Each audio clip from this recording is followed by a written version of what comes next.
سب سے پہلے تو یہ بات سمجھنے کی ضرورت ہے کہ حکمران کی حیثیت شریعت کی نظر میں کیا ہے۔ یہ بات اگر سمجھ میں آ جائے تو بہت ساری چیزیں آسان ہو جاتی ہیں۔ کوئی بھی حاکم، کوئی خلیفہ، کوئی بادشاہ، کوئی صدر، کوئی وزیر اعظم، جو بھی نام ہو، ان کی ایک ہی ڈیوٹی ہے، مسلمان حکمرانوں کی ایک ہی ڈیوٹی ہے، وہ کیا؟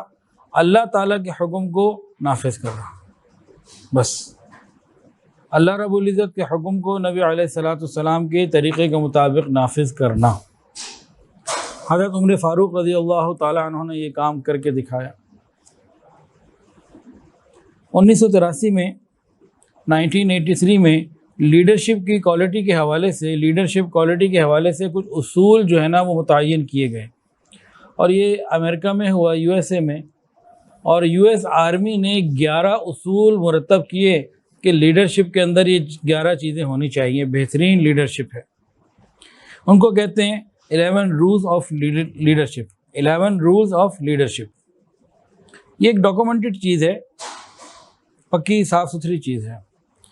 تو اب ایک ایک اصول کو ہم پڑھتے جاتے ہیں، اور ساتھ اس کے اندر حضرت عمر فاروق رضی اللہ عنہ کی زندگی کو بھی دیکھتے جاتے ہیں کہ آپ نے ان اصولوں کے مرتب ہونے سے 1400 سال پہلے کیسے زندگی گزاری۔ یہ تو چند اصول ہیں، آپ کے اصول تو ان سے بھی زیادہ تھے، لیکن ہم موجودہ زمانے میں ان اصولوں کی بڑی دیکھتے ہیں کہ اہمیت ہے لیڈرشپ میں، مینجمنٹ میں، تو حضرت عمر فاروق رضی اللہ تعالیٰ عنہ کو ذرا ان حالات میں دیکھتے ہیں۔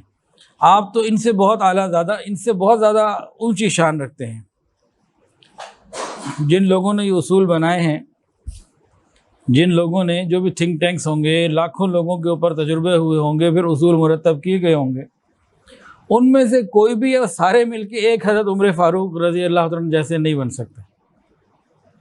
وہ خود بھی ایسی مثال پیش نہیں کر سکتے۔ پہلا اصول، know your self and seek self improvement. اپنی اہلیت کو سمجھنا اور اس میں بہتری لانے کی کوشش کرتے رہنا۔ اپنی اہلیت کو، اپنی کوالٹی کو، اپنے آپ کو سمجھنا اور اس میں بہتری لانے کی کوشش کرتے رہنا۔ ہم میں سے اکثر لوگ اپنے آپ کو نہیں سمجھتے، اپنی اہلیت کو نہیں سمجھتے، اپنی پوزیشن ہی قائم نہیں کر پاتے۔ یہ لیڈرشپ کی پہلی انہوں نے جو ہے نا بنیاد رکھی یہاں سے۔ اپنے آپ کو سمجھنا، اپنے اندر اچھائی پیدا کرنے کی کوشش کرتے رہنا۔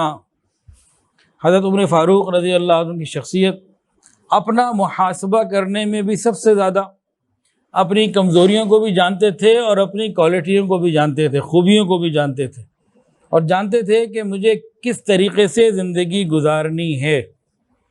اسی وجہ سے وہ ہر نیک اور بڑے کام میں آگے بڑھ جایا کرتے تھے اور مثال بن جایا کرتے تھے۔ ایک مرتبہ حضرت عمر فاروق رضی اللہ تعالی عنہ نے مسجد میں لوگوں کو جمع کیا، مسجد نبی شریف پوری بھر گئی، تل دھرنے کو جگہ نہ رہی کہ آج تو شاید کوئی بڑی اہم بات حضرت عمر نے کہنی ہے۔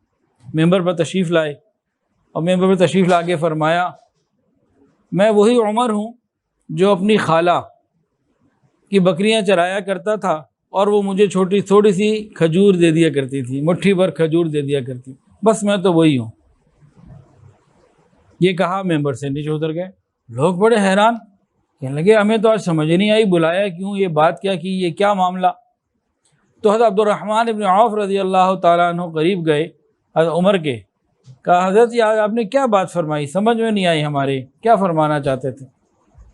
انہوں نے کہا عبد الرحمن اصل میں بات یہ ہے، تھوڑی دیر پہلے میں تنہائی میں تھا، میرے دل میں خیال آیا، عمر کیا شان ہے تیری، امیر المومنین تیرا لقب ہے، اور اللہ کے بعد زمین پہ اب تو ہے۔ تو جب میرے نفس کے اندر یہ بات پیدا ہوئی تو پھر میں نے اپنے نفس کا علاج کیا۔